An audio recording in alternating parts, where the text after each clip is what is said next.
appelé tout à l'heure le président de l'AS Ville de Dakar. C'était peut-être pour lui remonter le moral, mais également pour lui dire qu'en matière de sport de haut niveau, il faut passer étape par étape, il faut se préparer. Il y a peut-être quelques, je dirais... Quelques errements. Il y a peut-être quelques incompréhensions, quelque chose en fait qui n'a pas... je dirais des choses à améliorer pour la prochaine fois, pour être beaucoup plus qui. C'est au niveau du recrutement, par exemple, la blessure de Arona n'a pas aidé, le Nigérien n'a pas répondu à l'attente de l'équipe. Donc il n'y avait que Majok, oui. comme dans le Sud-Soudanais. Maintenant, pour le reste, la Ville de Dakar a été obligée de jouer avec des joueurs locaux.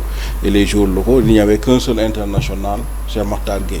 Si vous prenez l'équipe de Monastir, c'est presque l'ossature de l'équipe nationale tunisienne. Tout comme le Pétrole Luanda. Comme le Pétrole Luanda également. Sauf qu'aussi, on a entretenu un certain espoir, d'autant plus qu'à l'entame du tournoi, et Ville de Dakar avait abattu, disons, US Monastir, lors de la match, mais également l'équipe de Pétrole, et tout le monde a pensé que c'était possible. Sauf que quand on a commencé à jouer, disons, quand on a joué plutôt l'équipe capverdienne, Créolsa, c'est là où on a raté, la qualification, les deux défaites prises contre les Capverdiens. Parce que quand on a réussi à battre Monastir et après le Pétrole de Rwanda, il fallait simplement obtenir une seule victoire contre les Capverdiens pour se qualifier, ne serait-ce qu'en étant bien troisième. Malheureusement, ça n'a pas été fait. Maintenant, il faut en tirer les leçons. Moi, je pense que la prochaine fois, l'équipe qui sera qualifiée pour jouer la balle devra forcément se rapprocher de la fédération pour voir, surtout en termes de recrutement. Parce qu'on doit d'abord voir quels sont les joueurs sénégalais, les internationaux sénégalais qui sont intéressés pour jouer pour la balle. Et ensuite les mettre en rapport avec l'équipe sénégalaise qualifiée. Maintenant, s'il n'y a pas d'accord, là les joueurs seront libres d'aller jouer ailleurs. Mais aujourd'hui, vous avez vu dans l'équipe tunisienne, il y avait Babacar Sané. Justement, j'allais en venir, puisque là, lors de la conférence de presse d'après-match en zone mixte, nous l'avons croisé, il était vraiment assez remonté parce qu'il a voulu, dit-il, jouer avec l'équipe sénégalaise, mais malheureusement, il n'a pas été pris. Il y avait une petite revanche. Il a dit en ces termes, en quelque sorte. C'est pas en tout cas moi, parce que moi, quand j'ai été informé qu'il était recruté par l'équipe de Monastir, j'ai appelé un de ses frères, ses agents, pour lui demander pourquoi il l'a laissé aller jouer en Tunisie. Au détriment de l'équipe de Ville de Dakar. Donc il m'a dit qu'en fait il ne savait pas que Ville de Dakar était intéressé. Mais maintenant, pour éviter ce genre de problème-là, ce qu'on va faire maintenant, c'est que les équipes, on va demander aux joueurs de l'équipe nationale élargie quels sont ceux qui sont intéressés pour jouer pour la balle. Et après maintenant, on va saisir l'équipe qualifiée, les mettre en contact et ils vont discuter. Parce qu'il y a énormément de joueurs sénégalais. Il y a Jean-Jacques qui va jouer avec l'équipe libyenne. Il y a Doumbouya qui a fait un excellent tournoi avec les Maliens. Tout à fait. Donc je pense qu'aujourd'hui, ce qu'il faut faire, c'est qu'il faut d'abord commencer par les Sénégalais. Et maintenant, si on n'arrive pas à avoir les Sénégalais, il faut aller maintenant chercher. Mais dans tous les cas, c'est au niveau du recrutement qu'il faut faire très attention. Et à mon avis, moi je pense que cela devrait s'imposer, d'autant plus que les équipes qui participent à cette compétition représentent bien entendu le Sénégal. Oui, les équipes représentent le Sénégal. C'est pourquoi je dis que aujourd'hui, je pense que la leçon également qu'il faut en tirer, il faut qu'il y ait en fait le travail entre l'équipe qualifiée et la fédération. Aujourd'hui, nous, on n'est pas dans le processus de recrutement, dans le processus, dans tout ce qui se fait pour la participation de l'équipe. Ça, c'est le système de la BOL, très directement avec l'équipe. Mais je pense qu'à partir de maintenant, il nous faudra être en contact permanent avec l'équipe qualifiée dans la phase de préparation, parce que comme vous le dites, l'équipe représente le Sénégal. Voilà, justement, Maître Babacar Ndiaye, nous changeons, disons, nous restons dans cette discipline, mais cette fois-ci pour parler, disons, des préparatifs de l'Afrobasket. Très prochainement, donc, le Sénégal qui va prendre part à l'Afrobasket masculin prévu justement en Côte d'Ivoire. Vous en êtes certainement aux préparatifs. Quels sont exactement, disons, les schémas que vous comptez mettre en place pour permettre déjà à l'équipe d'être très à l'aise, mais également d'être performant, puisque je vous ai entendu dire que la priorité pour cette saison-ci, c'est de remporter l'Afrobasket à messieurs. Oui, en dames aussi. En dames aussi, parce qu'en dames... Mais il semblerait qu'il y a une surpriorité. Non, il n'y a pas une surpriorité. Non. Voilà, pour nous, nous avons les mêmes objectifs, aussi bien en garçon qu'en filles, parce que vous avez vu le comportement de l'équipe lors du tournoi de Kigali. Je pense qu'on ne peut pas avoir une équipe de ce niveau-là et ne pas avoir de l'ambition.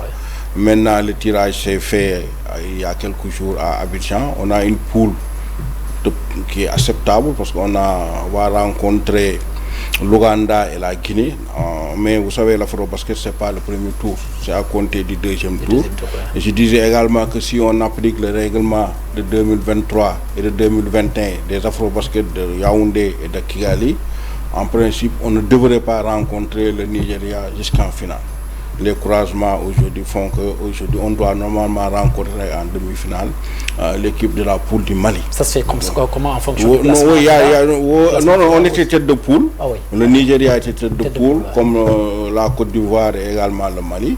Maintenant, après les phases allées, il y a des croisements qui sont faits entre les poules A, B et C. Donc maintenant, si on applique, je pense qu'il n'y a pas de raison de changer le règlement qui était applicable jusqu'à maintenant. Et on ne peut pas également le changer après le tirage au sort. Donc on considère effectivement que, en principe, on ne devrait pas rencontrer le Nigeria jusqu'en finale. C'est une bonne chose parce que dans une Coupe d'Afrique également, le facteur chance est important. Tout à fait. Donc il faut se préparer. J'ai tenu une réunion par vidéoconférence la semaine passée avec l'entraîneur national et voilà, non, l'entraîneur des filles d'abord. L'entraîneur des filles qui a déjà concocté tout son groupe. Bon, il projette maintenant de faire une partie du camp d'entraînement aux États-Unis et une deuxième partie au Sénégal. Donc, mais de tout cela, il faut en parler d'abord avec la tutelle qui m'a reçu vendredi passé. On a discuté de tous ces problèmes-là et la ministre, Mme Khadi Djengay, est également enthousiaste et également prête à aider la fédération et les équipes nationales pour la reconquête des titres.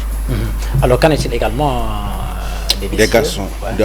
Pour des garçons également, nous sommes en train de voir, nous sommes en train de préparer la fiche technique qui sera transmise au ministre des Sports au courant de cette semaine-là. L'entraîneur va prendre 18 jours dans les semaines à venir. Il y a un camp d'entraînement qui est prévu normalement dans le projet de fiche de préparation, d'abord à Valence et ensuite maintenant venir au Sénégal pour terminer la préparation et aller en Angola. Mais dans tous les deux cas, aussi bien au niveau des garçons que chez les filles, nous avons prévu d'y aller un peu tôt pour nous permettre de jouer des matchs amicaux sur place à Abidjan et en Angola. Et forcément, c'est la demande des finances, vous l'avez évoqué tout à l'heure, vous aurez certainement l'accompagnement de l'État du Sénégal à travers justement votre ministère de tutelle, il s'agit du ministre des Sports. Alors, clairement, comme je disais tantôt, ça demande des moyens et il faudrait certainement anticiper pour éviter peut-être les démons de la division, comme ce fut le cas il y a de cela quelques années. Non, oui, dans ce cas, ça est là. Oui, on a déjà reçu une lettre officielle de Mme la ministre des Sports, ministre de la Jeunesse des Sports et de la Culture, nous disant qu'effectivement que l'État va prendre en charge l'afrobasket masculin et l'afrobasket féminin. Ça, c'est déjà acquis. Je pense que ça, c'est important. Je vous l'ai dit tout à l'heure également, elle m'a reçu vendredi passé.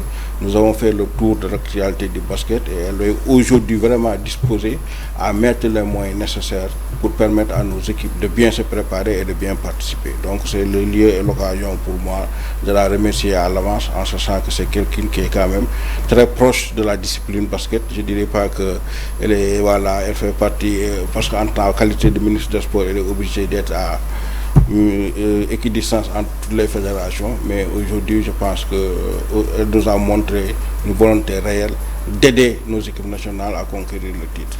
Alors, pour en revenir, disons, de la même l'équipe nationale, pour parler des infrastructures, c'est vrai que nous avons Dakar Arena qui semble vraiment très loin et je pense que cette saison-ci, ou peut-être, je ne sais pas, l'année dernière, vous avez tenté de déplacer quelques matchs, disons, du championnat local au niveau de Dakar Arena. Bon, par la suite, on est revenu à la raison, puisque sachant que c'est assez loin et que forcément cela demande des moyens. Nous sommes revenus à Marius Ndiaye, mais le constat c'est que aussi Marius Ndiaye ne remplit pas, à mon avis, toutes les commodités permettant de venir suivre tranquillement un match de basketball et de s'en aller. Alors, est-ce que vous effectuez des démarches pour conscientiser davantage les autorités à penser également à réfectionner Marius Ndiaye? Oui, il y avait déjà un projet de réflexion du stade Marius Ndiaye. On en parle depuis 3 ans. 3 ans, oui. Je ne sais pas la suite qui a été réservée, mais on nous avait promis que Marius Ndiaye allait être réfectionné. Bon, ça c'était avant, il y a peut-être, avant même l'arrivée du nouveau gouvernement. Bon, je ne sais pas, je peux peut-être demander au niveau du ministère où se trouve ce projet-là. Mais ce qu'il faut retenir aussi, c'est que dans un pays, il y a une salle, il y a des salles pour les compétitions internationales et des infrastructures pour les compétitions nationales. C'est le cas de Marius Ndiaye, parce que Marius Ndiaye, l'avantage de Marius Ndiaye, c'est que c'est une salle qui est proche, voilà, de la population, qui est au cœur de Dakar. Voilà, qui est au cœur de Dakar. Maintenant, vous avez dit, il faut simplement la réfectionner, la mettre aux normes. Bon, c'est un projet qu'on va peut-être également soumettre, mais elle est déjà, je pense, Marius Ndiaye fonctionnelle. Parce que nous avons déjà accueilli la Coupe d'Afrique des clubs féminins à Marius Ndiaye, ça a été validé et homologué par la FIBA. Le terrain, c'est un parquet qui est là-bas, donc qui nous permet également d'avoir des bons spectacles. Et on va bientôt organiser ce qu'on appelle les Final 8 et les Final 4, parce que vous le savez maintenant, il n'y a plus de play-off au niveau du championnat, comme ça se faisait avant. Nous avons terminé les phases régulières. Il y a 8 équipes qui sont qualifiées en filles et 8 équipes en garçons. Je pense qu'on va peut-être demain fixer la date des Final 8. Le 17, on pourra peut-être jouer les Final 8 aller chez les garçons et chez les filles. Et ce seront des événements qui vont se passer en VSD vendredi, samedi, dimanche. Donc on va essayer de faire du spectacle en même temps. Justement, on parle allier, allier la culture, la musique et tout ça. Ça demande forcément des moyens, cela. Donc, quand vous les invitez, quand vous voulez inviter, disons, les artistes, forcément, il faut mettre la main à la porte. Oui, mais en fait, allier la culture, c'est pas simplement inviter des artistes. On peut faire de l'animation culturelle avec des troupes, voilà, tout ça. Mais il faut simplement faire de la communication, faire de l'événementiel. C'est ce qu'on va faire à partir des Final 8. Maintenant, le renforcer davantage au niveau des Final 4. Et jusqu'à, par exemple, cette année aussi, au niveau du championnat, nous avons 2 finales en garçon, 2 finales. Le championnat se jouera sur un seul match, mais sur 2 matchs. Donc il y aura une finale aller et une finale retour. Donc tout cela, il faudra essayer de voir avec le chargé de la communication, avec les autres commissions intéressées, comment faire pour créer ce qu'on appelle de grands événements de basket. Mais d'ores et déjà, il faut reconnaître que le public est revenu. Maintenant, il faut se renforcer davantage. Alors, on va parler peut-être argent, le nerf de la guerre. Est-ce que la fédération est autonome financièrement pour atteindre ses objectifs? Oui, on a de quoi exécuter nos dépenses quotidiennes.